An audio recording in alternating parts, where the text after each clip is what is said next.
ada satu hal yang pantas untuk diperjuangkan, ada satu hal yang pantas untuk bahkan ditukar dengan nyawa, adalah keyakinan untuk memperjuangkan kebenaran dan keadilan. Saya kira itulah inti daripada semuanya. Kebenaran boleh disalahkan, apapun silahkan disalahkan, tetapi kebenaran tidak akan mungkin dikalahkan. Tidak akan mungkin dikalahkan. Semangat inilah yang membuat sang kiai tetap tegar menghadapi regu tembak, tetap tegar ketika harus meninggalkan anak istrinya. Piraku bupati kudu eleh ngan sakadar kudu narima keputusan MK, begitu kira-kira. Kenapa? Karena tadi sudah disebutkan. Ya Allah, kenapa kita harus merasa kalah, merasa rugi? Padahal percayalah, apabila keinginan kita tidak terpenuhi,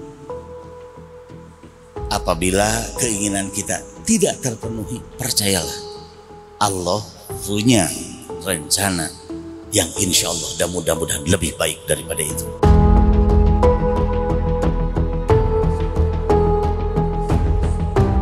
Bupati Tasikmalaya Ade Sugianto tampak tegar usai digampar putusan Mahkamah Konstitusi yang mendiskualifikasi dirinya di Pilkada serentak 2024. Tak ada raut sedih atau kecewa dari rona wajah politikus PDI Perjuangan ini. Diwawancara usai menghadiri peringatan perjuangan Kiai Haji Zainal Mustafa di Pondok Pesantren Sukamana Selasa 25 Februari 2025, sebagai warga negara yang baik, Ade mengaku harus selalu taat dan patuh terhadap hukum. Menurutnya, keputusan Mahkamah Konstitusi itu final dan mengikat sehingga tidak ada alasan bagi dirinya untuk membangkang. Ditanya apakah putusan tersebut itu adil atau tidak, Ade menjawab diplomatis. Langkah selanjutnya ke Solo Mas Buat, karena hanya bumi yang berputar. Sementara kita itu harus maju selangkah demi selangkah. Pak, ada amanat Pak untuk pengganti Bapak ini, Pak? Mudah-mudahan Allah memberikan pengganti saya yang lebih baik daripada saya. Doa lah ya, amanat. Amanatnya kepada siapa? Belum ada. Pak, memberikan kuasa hukum Pak, ini Pak, dengan putusan MK ini. Kenapa? Bapak akan memberikan kuasa hukum menunjuk atau gimana Pak? Sudah ditunjuk kemarin ya, dan keputusannya diskualifikasi saya. Jadi secara pribadi Bapak nerima ya Pak?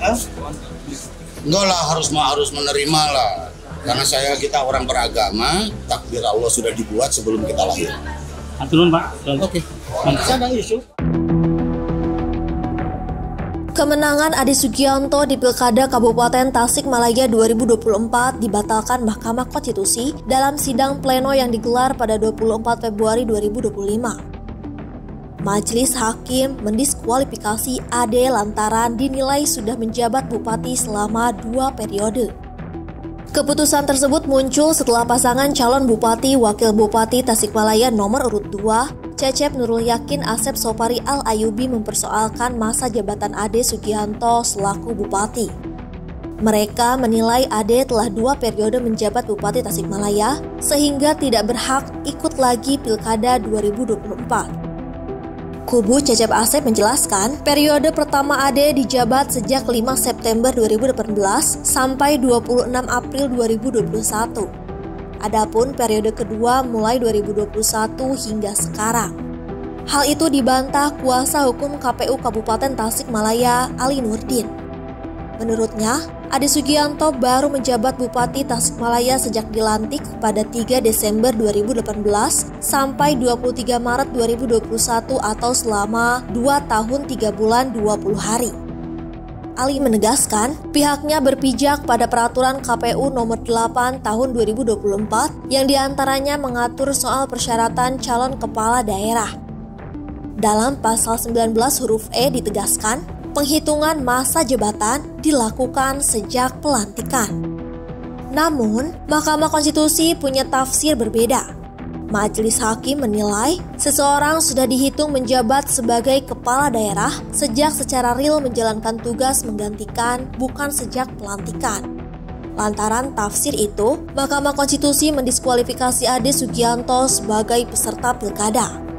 Kendati begitu, Wakil Ade, I Miftahul Fauzi masih boleh mengikuti pilkada ulang yang harus digelar dalam kurun waktu 60 hari sejak putusan dibacakan. Mahkamah Konstitusi pun memerintahkan partai politik atau gabungan partai politik pengusung untuk mengusulkan pengganti Ade Sugianto.